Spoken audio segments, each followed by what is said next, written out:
Alright, well that's the shape that I'm in now. You know, it's kind of interesting because I actually weigh, like the weight I am now, which is around 178, I weighed the same a few years ago, but I'm in way better shape at 178 now than I was back at the end of 2011, beginning of 2012, because, you know, I've recompositioned myself.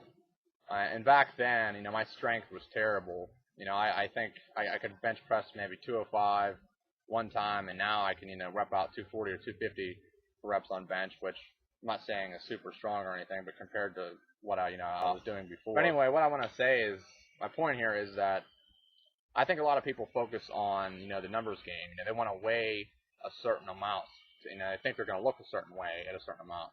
The thing is, it's not just about how much you weigh, because there's so many factors that go into how you look. You know, your muscles insertions, your body fat percentage. You know, even like how much water you're retaining. You know, like the type of lighting you're in. There's so many factors that go into it, and like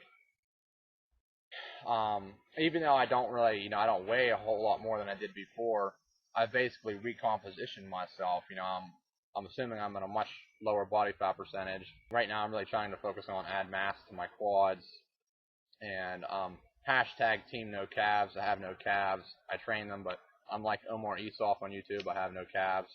And Jason Genova has amazing calves, and I don't even think he fucking trains them. You know, there's people that train calves and have no calves, and people that don't train calves, you know, have fucking huge calves. But yeah, I don't know. It's just it's just kind of interesting to kind of see things in perspective here. It's like I weigh the same as I did a few years ago, but I'm way stronger at this body weight now than I was a few years ago, and I'm way in much better shape than I was.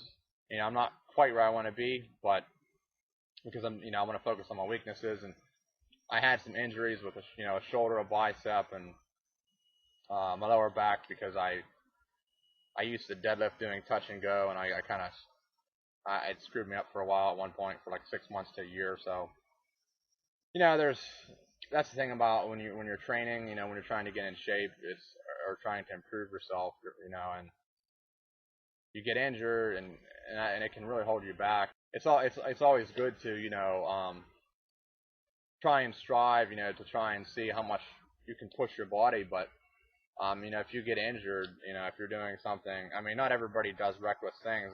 Some people train really safely, but they get injured, you know, and it sets them back, you know. But yeah, that's all I have to say for this video. Um, I'm out.